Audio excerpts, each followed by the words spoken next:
The autumn rain drummed against the windshield of Detective Michael Santos's rental car as he turned onto Maple Street, the familiar canopy of oak trees forming a tunnel of gold and crimson above him. 27 years had passed since he'd driven down this road, but the ache in his chest felt as fresh as the day he'd left Millbrook behind, carrying nothing but a duffel bag and a heart full of unanswered questions. At 45, Michael had built a respectable career with the Chicago Police Department, specializing in cold cases. But there was one case that had driven him from the city he'd called home for 2 decades, the case that had never officially existed. The case of Rebecca Martinez, the pastor's daughter who had disappeared from Millbrook in 1995, leaving behind only questions that no one seemed interested in answering. Michael pulled into the gravel driveway of his childhood home, now owned by strangers who'd graciously agreed to let him sort through the belongings his late aunt had stored in the basement. The house looked smaller than he remembered, its white clapboard siding weathered but still maintained. Mrs. Henderson from next door waved from her kitchen window, and Michael managed a weak smile in return. Some things never changed in small towns. He'd been back for 3 hours methodically sorting through boxes of his aunt's possessions when his phone buzzed. The caller ID showed date Sarah Chen, his former partner who'd transferred to property crimes. "Michael, you need to hear this." Sarah's voice crackled through the speaker. "Remember that jewelry case we've been tracking? The pawn shop bust on Division Street? What about it? We recovered something that might interest you. A silver bracelet with a cross charm, engraved with faith, Romans 8:28. The pawn shop owner says a guy brought it in 3 weeks ago, claimed it belonged to his grandmother." Michael's blood ran cold. He knew that bracelet. He'd seen it every Sunday for 2 years, gleaming against the pale wrist of Rebecca Martinez as she played piano during youth group. Rebecca, who'd been 17 when she disappeared from Millbrook in 1995. Rebecca, whose body had never been found. "Michael, you still there? Send me the photos," he managed, his voice barely above a whisper. The images arrived moments later, and there it was, the delicate silver chain he'd admired so many times, the cross charm worn smooth by years of faithful wear. The inscription was faded but readable. Faith, Romans 8:28. And we know that in all things God works for the good of those who love him. Michael's hands shook as he set the phone down. The official story had been simple. Rebecca Martinez, the pastor's daughter, had run away. A troubled teenager who couldn't handle the pressure of being a preacher's kid. She'd left a note saying she was going to California to find herself. Case closed.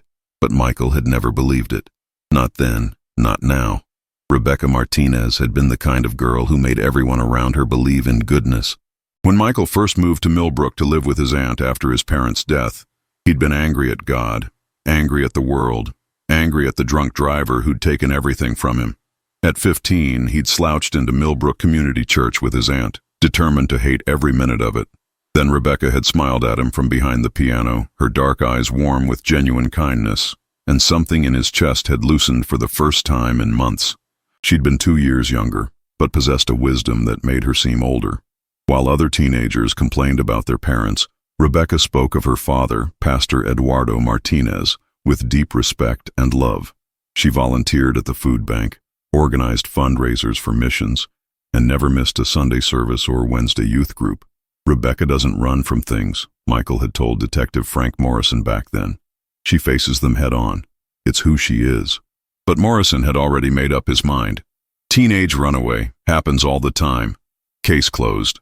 Now, holding the photograph of her bracelet, Michael felt the familiar surge of determination that had made him a good detective. Rebecca Martinez hadn't run away. Something had happened to her, and somehow, 27 years later, her bracelet had surfaced in a Chicago pawn shop. He opened his laptop and began making calls. Pastor Eduardo Martinez looked older than his 72 years as he sat across from Michael in the small office behind Millbrook Community Church. The walls were lined with photographs spanning 4 decades of ministry, vacation Bible schools, mission trips, baptisms, and confirmations. But there were no pictures of Rebecca after 1995.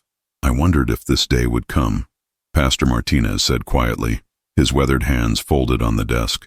"When someone would ask the right questions." "What do you mean?" The older man's eyes filled with tears. "I knew my Rebecca didn't run away, Michael. I knew it from the moment Detective Morrison showed me that note.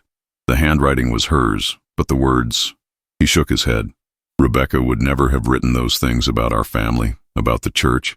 She loved this place, Loved our congregation. Then why didn't you push harder? Pastor Martinez looked out the window at the cemetery where generations of Millbrook families rested. Because I was threatened, he said simply. 2 days after Rebecca disappeared, I received a phone call. A man's voice, disguised somehow. He told me that if I didn't accept the runaway story, if I kept asking questions, more people would get hurt. He said they had Rebecca, and that she was alive, but that would change if I didn't cooperate. Michael leaned forward. You never told anyone this? Who would believe me? Detective Morrison had already decided what happened. The state police deferred to his judgment, and his voice broke. I was terrified they would hurt her. I thought if I stayed quiet, if I waited, maybe they would let her come home. But she never did. No, she never did. Pastor Martinez reached into his desk drawer and pulled out a worn envelope. This came a year later. No postmark, just slipped under the church door one night. Michael opened the envelope with trembling fingers. Inside was a Polaroid photograph of Rebecca, clearly taken after her disappearance. She was sitting in what appeared to be a basement or cellar, her long dark hair unkempt, fear evident in her eyes. She was holding a newspaper with a date visible, June 15th, 1996. She was alive at least a year after she disappeared. Michael breathed. I've carried this secret for 27 years, Pastor Martinez whispered. I told myself I was protecting other people, protecting the church. But the truth is, I was protecting myself.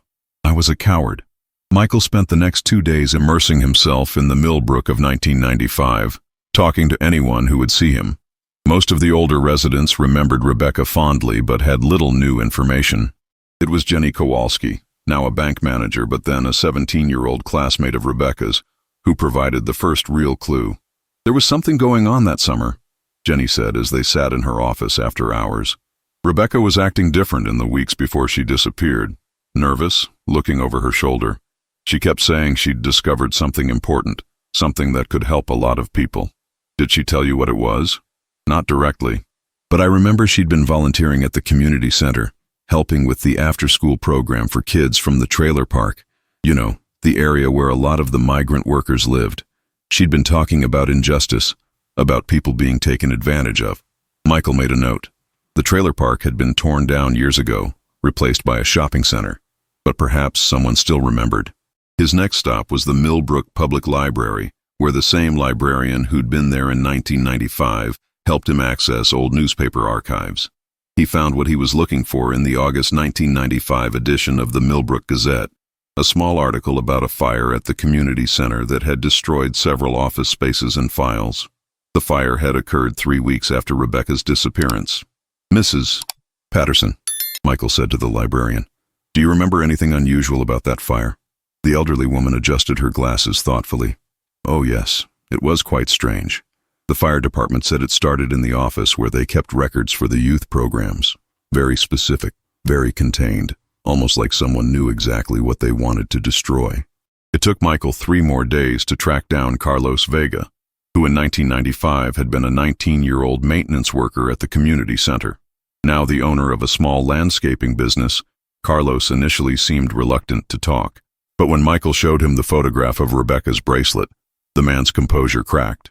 I wondered when someone would come asking, Carlos said, echoing Pastor Martinez's words. I've been waiting 27 years for someone to care enough to ask the right questions. They met at a diner outside of town, Carlos insisting on privacy. His hands shook slightly as he stirred sugar into his coffee. Rebecca was trying to help the workers. He began. My cousin Miguel was part of a crew that worked the farms around here. They were being cheated, paid less than promised, charged for housing that was barely fit for animals, threatened if they complained. Rebecca found out about it and was collecting evidence. What kind of evidence? Pay stubs, rental agreements, photographs of the living conditions. She had a whole file. Said she was going to take it to the state labor board, maybe the newspapers in the city. Carlos paused. Miguel told her it was dangerous, that the people running this operation had connections, but Rebecca didn't listen. She said God had called her to stand up for those who couldn't stand up for themselves. Who was running the operation? Carlos looked around the diner nervously, even though they were the only customers.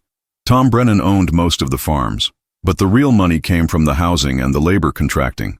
That was run by... He lowered his voice. You're not going to believe this. Try me. Detective Morrison. Frank Morrison. He had a side business providing housing and work crews to local farms. Completely legal on the surface, but underneath, Carlos shook his head. Those people were living in conditions worse than some prisons, and Morrison was taking a cut of everything they earned. Michael felt the pieces clicking into place. Morrison was the one who investigated Rebecca's disappearance. And he's the one who made sure it stayed closed, Carlos confirmed. 2 days after Rebecca disappeared, Miguel's crew was loaded onto a bus and taken to Pennsylvania. Morrison said it was for their own safety, but really it was to get rid of any witnesses. What happened to Miguel? Carlos's eyes filled with tears. He died in Pennsylvania 6 months later, fell from a roof while working construction. At least that's what they told us. Armed with Carlos's testimony, Michael began to piece together what had happened in the summer of 1995. Rebecca Martinez had stumbled onto a labor trafficking operation that exploited migrant workers, run by Detective Frank Morrison and at least one local businessman. When she'd gathered enough evidence to expose them, they'd silenced her. But Morrison was dead now, had been for 5 years.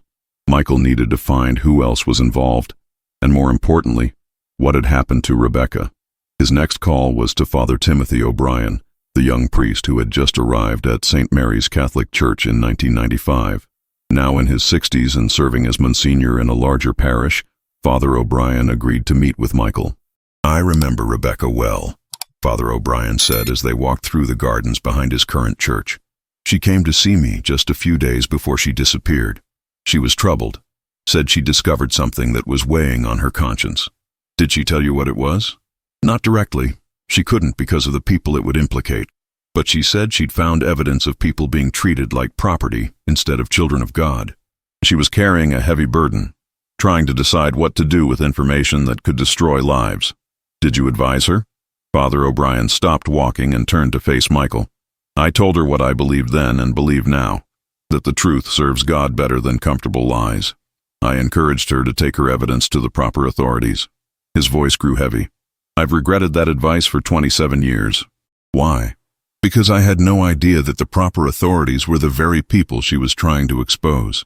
Back in Chicago, Michael worked with Detective Chen to trace the bracelet's path to the pawn shop. The man who'd brought it in was James Brennan, age 32, son of Tom Brennan, the farm owner Carlos had mentioned. Michael's blood ran cold when he realized the connection. He drove immediately to the Brennan farm, now run by James after his father's death 3 years earlier. The farm looked prosperous from the road, with neat fields and well-maintained buildings. But as Michael approached the main house, he noticed something that made his detective instincts flare. Fresh concrete in what appeared to be a newly poured foundation for a storage building. James Brennan was a tall, thin man with nervous eyes who clearly recognized Michael's name. "You're the cop who's been asking questions about that Mexican girl," Brennan said before Michael could introduce himself properly. "Rebecca Martinez. She was American, born right here in Millbrook," Michael corrected. "I'm here about her bracelet." Brennan's face went pale. "I don't know what you're talking about." "The bracelet you sold to Palmer's pawn shop 3 weeks ago. The one that belonged to Rebecca Martinez." Michael pulled out his badge. "The one that was evidence in a kidnapping and murder case." "Murder?" Brennan's voice cracked. "Nobody said anything about murder. Then why don't you tell me what you do know?"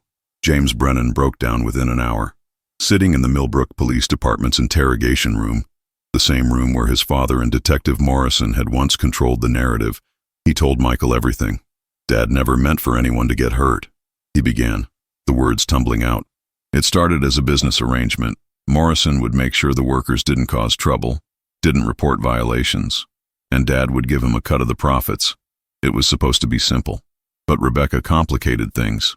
She started taking pictures, talking to the workers, collecting evidence. Morrison said she had to be stopped, but Dad thought they could just scare her, make her back off. James wiped his nose with a tissue, but she wouldn't scare. So what happened? Morrison and Dad decided to grab her, hold her for a few days until they could figure out what to do. They took her to the old Hendricks place, you know, the abandoned farm on County Road 12. But she fought them, tried to escape. She hit her head on a concrete step and his voice broke. She never woke up. Michael felt sick. They killed her. It was an accident, but they panicked. Morrison said if anyone found out, they'd all go to prison. So they buried her there, at the Hendricks place, made up the story about her running away. And the bracelet? Dad kept it. I don't know why. Maybe as some kind of insurance, or maybe he felt guilty. After he died, I found it in his safety deposit box along with some other things. I needed money, and I thought... He shrugged helplessly. I thought it was just jewelry. Where exactly did they bury her? James Brennan looked up with tears streaming down his face. Under the old barn foundation. But that's gone now. The whole place was torn down last year. They built condos there. The Hendricks property had indeed been developed, but Michael wasn't giving up. He contacted the construction company that had cleared the land and learned that they'd been required to do an environmental assessment before breaking ground. That assessment had included ground-penetrating radar scans. It took 2 weeks of bureaucratic wrangling, but Michael finally obtained the radar images. There, under what had been the old barn foundation, was a clear anomaly, something that didn't belong in the natural soil patterns. The excavation began on a cold November morning. Pastor Martinez, now 80-year-old Carlos Vega, and a small group of church members gathered as workers carefully removed layers of concrete and soil. They found Rebecca Martinez 6 feet down, wrapped in a tarp that had partially preserved her remains. She was still wearing her favorite summer dress, the one she'd worn to church the Sunday before she disappeared. Her hands were folded across her chest, and around her neck was a small silver cross, a companion to the bracelet that had finally led them to her. But it was what they found buried with her that shocked everyone. A waterproof bag containing photographs, documents, and a letter in Rebecca's handwriting, addressed, "To whoever finds this." The letter was heartbreaking in its faith and determination. "If you're reading this, then something has happened to me. I pray it hasn't, but I know the people I'm trying to expose are dangerous. I've discovered that Detective Morrison and Mr. Brennan are running what amounts to a slavery operation, bringing in migrant workers and trapping them in debt and fear. I have evidence, photographs of the living conditions, copies of the false contracts, testimony from workers who trusted me with their stories. I've hidden copies of everything in 3 places: the church organ, behind the back panel, the community center, taped under the director's desk drawer, and with Father O'Brien. I know this is dangerous, but I keep thinking about what my father preaches, that faith without works is dead. These people are God's children too, and someone has to speak for them. If something happens to me, please don't let them say I ran away. I would never abandon my family or my faith. I would never abandon these people who need help. Tell my parents I love them. Tell them I tried to do what Jesus would do." Romans 8:28. "And we know that in all things God works for the good of those who love him." I have to believe that even this will somehow serve his purpose. Rebecca Maria Martinez, July 15, 1995. The evidence she'd gathered was damning. Photographs showed workers living in converted shipping containers with no running water. Contracts revealed a system designed to keep workers perpetually in debt. Testimony described threats, violence, and family members held as collateral. But the most shocking discovery was a list of other officials who had been paid to look the other way, including the county health inspector, a state labor official, and 2 other police officers. The case exploded across state and national media. "Girl's 27-year-old evidence exposes trafficking ring," read the headline in the Chicago Tribune. The FBI opened a civil rights investigation, and the state attorney general announced a task force to examine how such a crime could have been covered up for so long. James Brennan pled guilty to accessory to murder and received 15 years in prison.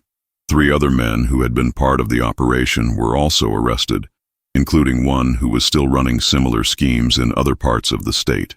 The 2 surviving police officers lost their pensions and faced federal charges. The state labor official, now retired, was arrested at his Florida home. But for Michael, the most important moment came when they laid Rebecca Martinez to rest properly. The entire town seemed to turn out for her funeral, held at Millbrook Community Church with Father O'Brien assisting Pastor Martinez. Rebecca Martinez died as she lived, standing up for those who couldn't stand up for themselves. Pastor Martinez said in his eulogy, his voice strong despite his tears. She was 17 years old, but she had the courage of someone 3 times her age. She saw injustice and couldn't turn away. The impact of Rebecca's case extended far beyond Millbrook. The evidence she'd collected led to investigations in 6 other states, ultimately resulting in the rescue of more than 200 workers who were being held in various forms of forced labor. A scholarship fund was established in Rebecca's name for students pursuing social justice careers. The community center was renamed the Rebecca Martinez Center for Worker Rights, and the federal government passed new laws requiring better oversight of agricultural labor contractors. For Michael, the case marked the end of one chapter and the beginning of another. He resigned from the Chicago Police Department and moved back to Millbrook, taking a job with the State Attorney General's office investigating human trafficking cases. "Why did you come back?" Sarah Chen asked when she visited him 6 months later. Michael was sitting in his aunt's old house, which he'd bought from the current owners, looking through photo albums from his youth, pictures of church youth group outings, of Rebecca at the piano, of happier times when faith seemed simpler. "I never left, really," he said. "Part of me has been here all along, waiting for her to come home. And now? Now I can finally do what she was trying to do. What she died trying to do." 3 years after Rebecca's burial, Michael had helped prosecute 17 trafficking cases across Illinois. Each time he felt discouraged, each time a case seemed hopeless, he thought about a 17-year-old girl who had refused to look the other way. The bracelet, Rebecca's bracelet, was returned to Pastor Martinez after the trial. He kept it in a small display case in the church, along with one of the photographs Rebecca had taken of the workers' living conditions and a copy of her final letter. "Faith without works is dead," read the inscription beneath the display. Rebecca Martinez, 1978-1995. She practiced what she preached. On Sundays, after services, children would press their faces against the glass case, asking their parents about the girl who had died trying to help others. Their parents would tell them about courage, about standing up for what's right even when it's dangerous, about faith that compels action. And sometimes, when the light hit the bracelet just right, Michael could almost see Rebecca sitting at the piano again, her dark eyes warm with the kind of love that changes the world. Pastor Martinez started a tradition after Rebecca's funeral, encouraging congregation members to write letters to her, sharing how her story had impacted their lives. He kept these letters in a special box next to her display case. Michael read some of them during quiet moments in the church. "Dear Rebecca, I'm a senior at Millbrook High now. I learned about you in our social studies class. I want you to know that I'm not afraid to speak up when I see bullying anymore. You showed me that being brave isn't about not being scared. It's about doing what's right even when you are scared. Rebecca, my name is Maria. I came to America 5 years ago to work in the fields. When I was treated badly, I was too afraid to say anything. But then I heard your story. You were willing to die for people like me. How could I not be willing to live for people like me? I reported my employer to the authorities. Things are better now. Thank you. I'm a police officer now, Rebecca. I became one because of your story. I promise to never be like Detective Morrison. I promise to protect people like you were trying to protect." Michael added his own letter to the collection. "Dear Rebecca, I'm sorry it took so long to bring you home. I'm sorry I couldn't save you, but I want you to know that your sacrifice wasn't in vain. Every person we've helped, every worker we've freed, every trafficker we've arrested, that's your legacy. You planted seeds of justice that are still growing, and I'll keep watering them until my last breath. Thank you for showing me what real faith looks like. Your friend always, Michael." Every July 15th, the date of Rebecca's last letter, Millbrook held a community service day. Volunteers would work on projects to help vulnerable populations, building homes for the homeless, teaching English to immigrants, providing legal aid to workers. On the 5th anniversary of finding Rebecca's body, Michael stood before the volunteers gathered in the church fellowship hall. Rebecca Martinez was 17 when she died. He began, looking out at faces both young and old. She had her whole life ahead of her. She could have stayed quiet, stayed safe, stayed comfortable, but she looked at injustice and said, "Not on my watch." A young Latina woman raised her hand. "My grandmother was one of the workers Rebecca was trying to help. She survived because Rebecca made people pay attention. Our whole family owes her a debt we can never repay." An elderly man stood up. "I was on the town council in 1995. I should have asked more questions about those labor contracts. I should have visited those work sites. I failed Rebecca then, but I won't fail her memory now." One by one, people shared their stories, their commitments, their promises to live the kind of life Rebecca had died trying to live. 10 years after finding Rebecca's body, Michael married Elena Vasquez, a civil rights attorney he'd met while working on a trafficking case. They had 2 children, Rebecca Elena and Eduardo Michael, and raised them with stories of the brave girl who had changed their lives before they were even born. When Rebecca Elena turned 17, the same age as her namesake when she died, she asked to visit the site where Rebecca Martinez had been found. "I want to understand," she said. "I want to know what it means to have that kind of courage." They stood together in the small memorial garden that had been planted where the old Hendricks property once stood. A simple stone marker read, "Rebecca Martinez Memorial Garden. Faith without works is dead. James 2:26. "She wasn't that much older than me," Rebecca Elena said quietly. "No, she wasn't. But she understood something that many adults never learn, that we're responsible for each other. That injustice anywhere is a threat to justice everywhere." "Do you think she was scared?" Michael thought about the letter Rebecca had written, about the faith that had sustained her even as she faced danger. "I think she was terrified," he said honestly. "But I think her love for others was stronger than her fear." Rebecca Elena nodded thoughtfully. "I want to be like her." "You already are, sweetheart. You already are." Rebecca's story had rippled out beyond Millbrook, beyond Illinois, beyond even the United States. International human rights organizations used her case as an example of how young people could make a difference in fighting modern slavery. A documentary film was made about her life and death, winning awards at several film festivals. The filmmakers donated all proceeds to organizations fighting human trafficking. Universities added her case to their criminal justice and social work curricula. Law schools used it to teach about the intersection of corruption and civil rights violations. But perhaps most importantly, her story inspired a new generation of activists and advocates, young people who refused to accept that this is just how things are when they saw injustice. Michael kept track of these ripple effects, maintaining a scrapbook of news articles, letters, and photos. Each entry reminded him that Rebecca's 17 years of life had not been cut short in vain. Inspired by Rebecca's case, the Illinois State Police created a specialized cold case unit focused on crimes against vulnerable populations. Michael was asked to lead it, and he accepted with the condition that Rebecca's photograph would hang in their office. "Every case we solve, every victim we find, every family we give closure. That's her legacy continuing," he told his team during their first meeting. The unit solved dozens of cases in its first 5 years, bringing closure to families who had waited decades for answers.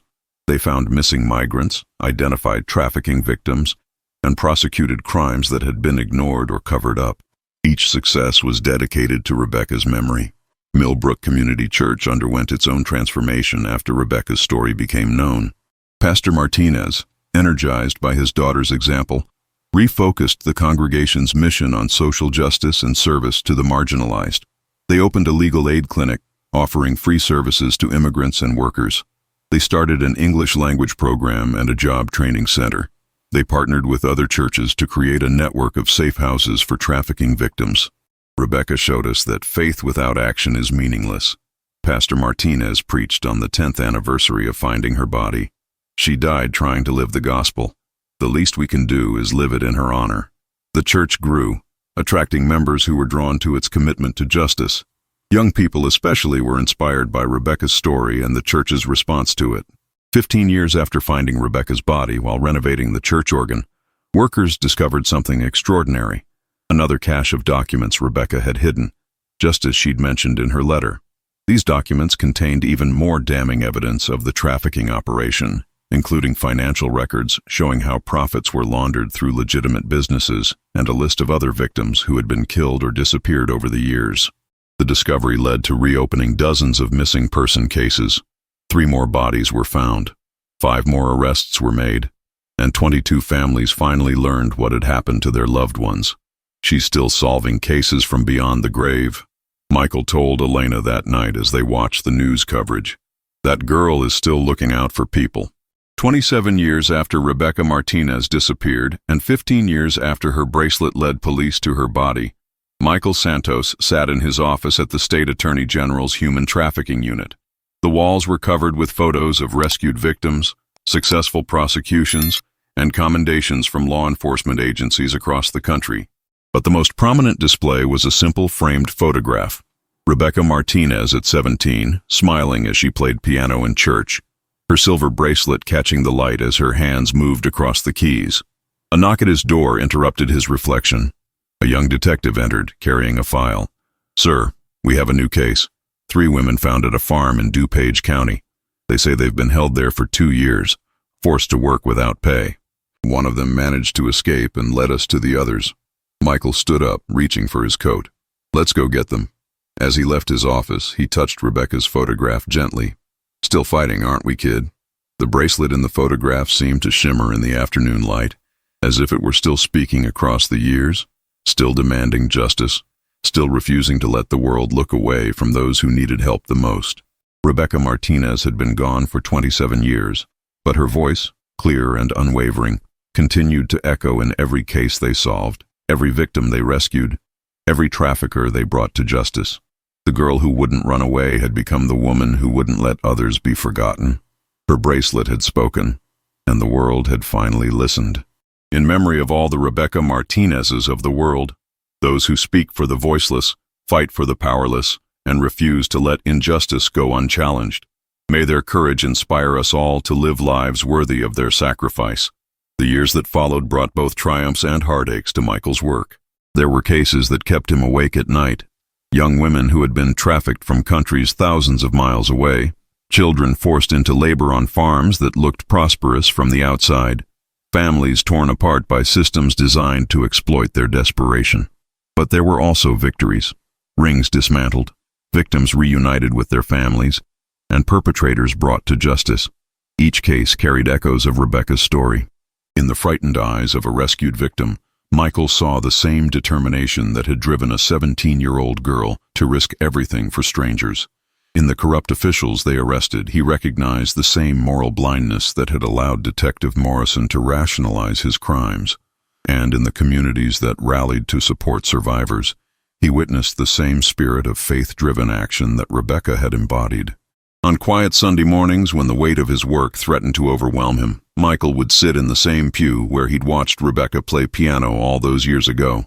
The church had installed a new sound system, and the old piano had been moved to a place of honor in the fellowship hall, with a small plaque reading, "In memory of Rebecca Martinez. Her music lives on." Sometimes late at night, when he was working on particularly difficult cases, Michael could swear he heard the faint echo of those Sunday morning hymns, as if Rebecca were still there, still playing, still reminding him that faith without works was indeed dead. The bracelet case had taught him something profound about the nature of justice, that it wasn't always swift, but it was persistent. Like water wearing away stone, truth had a way of surfacing, no matter how deeply it was buried. Rebecca's bracelet had waited 27 years to tell its story, but when the moment came, it spoke with a voice that could not be ignored. As Michael approached his 60th birthday, he began to think about succession, about ensuring that the work would continue long after he was gone. He established a foundation in Rebecca's name, dedicated to training law enforcement officers in recognizing and investigating human trafficking cases. The foundation's logo was simple: a silver bracelet with a cross, and beneath it, the words, "Faith in Action." Young officers from across the country came to train at the foundation's facility in Millbrook, learning not just investigative techniques but also the moral imperative that drove their work. Michael would often begin their training with Rebecca's story, showing them the photograph of a smiling 17-year-old girl at a piano, and then the crime scene photos of where she was found. "This girl died because she believed that every human life has dignity," he would tell them. "She died because she couldn't walk past injustice without trying to stop it. If you're going to do this work, really do it. You need to understand that it's not just about solving cases. It's about honoring the Rebecca Martinezes of the world by making sure their sacrifice means something." The foundation also partnered with churches across the Midwest, training religious leaders to recognize signs of trafficking in their communities. Pastor Martinez, now in his 80s but still sharp, became one of their most effective advocates, speaking at conferences about the intersection of faith and social justice. "My daughter's death taught me that the church cannot be silent in the face of suffering," he would say. "We cannot hide behind our stained glass windows while people are being exploited in our own backyards." Rebecca understood something that took me 27 years to learn, that loving God and loving our neighbor are not separate commandments. They are the same commandment expressed in different ways. The memorial garden where Rebecca had been found became a pilgrimage site of sorts for families of trafficking victims. They would come from across the country to stand in that quiet space, to read her final letter displayed under glass, and to find hope in the knowledge that even in death, their loved ones' voices could still make a difference. One autumn afternoon, as golden leaves fell around the memorial garden, Michael stood watching a mother place flowers at the base of Rebecca's marker. Her daughter had been found just the week before, alive but scarred by 3 years of forced labor. The woman turned to Michael with tears in her eyes. "She saved my daughter," she said simply. "If Rebecca hadn't left that evidence, if you hadn't found her bracelet, if you hadn't started asking questions, my Sarah would still be trapped." Michael nodded, his throat tight with emotion. Rebecca would be glad to know that. She always said God works all things for good, even the worst things. "Do you believe that?"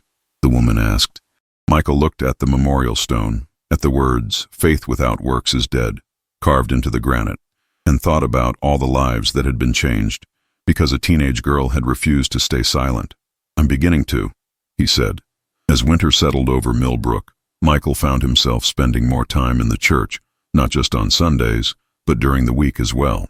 He would sit in the sanctuary, looking at the empty piano bench, and think about the mysterious ways that God worked through ordinary people to accomplish extraordinary things. Rebecca Martinez had been, by all accounts, a typical teenager in many ways. She worried about grades, argued with her parents about curfew, and dreamed about college. But she had possessed something that set her apart, an inability to ignore suffering, a compulsion to act when she saw injustice. That quality had cost her life, but it had also made her immortal in a way that transcended physical death. Her story had been told in documentaries, written about in books, studied in universities, and preached about in churches. But more importantly, it lived in the actions of those she had inspired: the police officers who took trafficking cases more seriously, the social workers who fought for better protections for vulnerable populations, the legislators who passed stronger anti-trafficking laws, and the ordinary citizens who learned to recognize and report suspicious activity. Michael's own children had grown up knowing Rebecca's story so well that they could recite it from memory.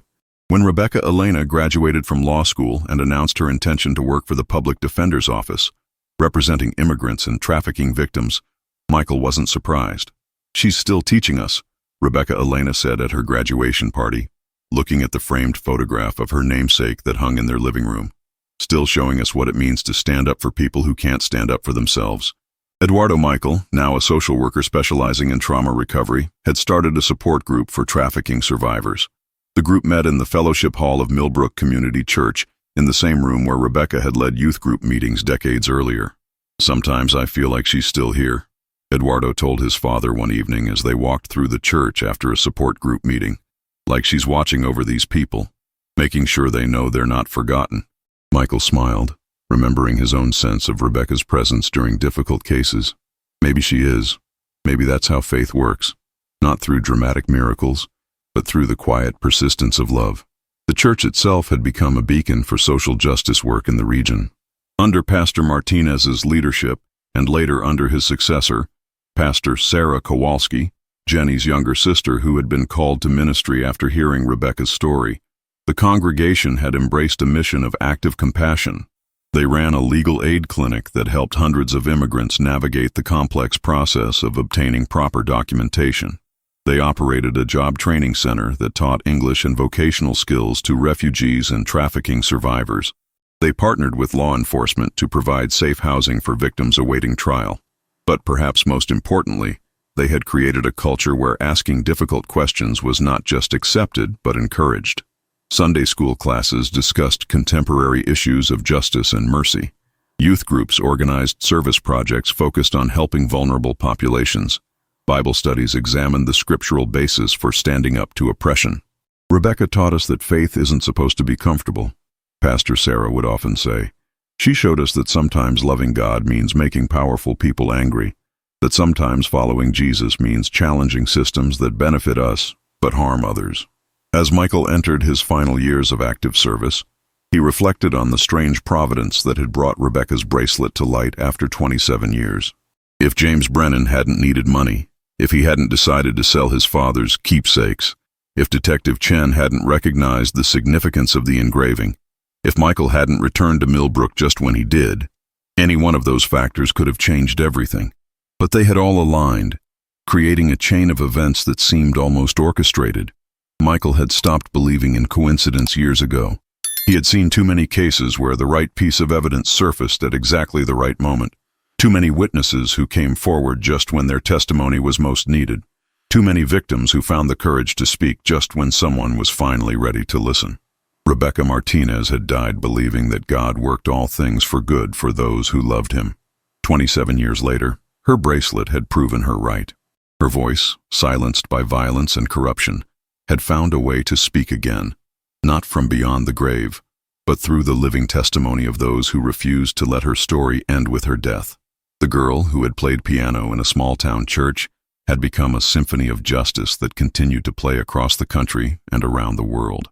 Her melody, one of courage, compassion, and unwavering faith, had inspired countless others to add their own voices to the song. And in Millbrook, in a small church where it all began, her music played on.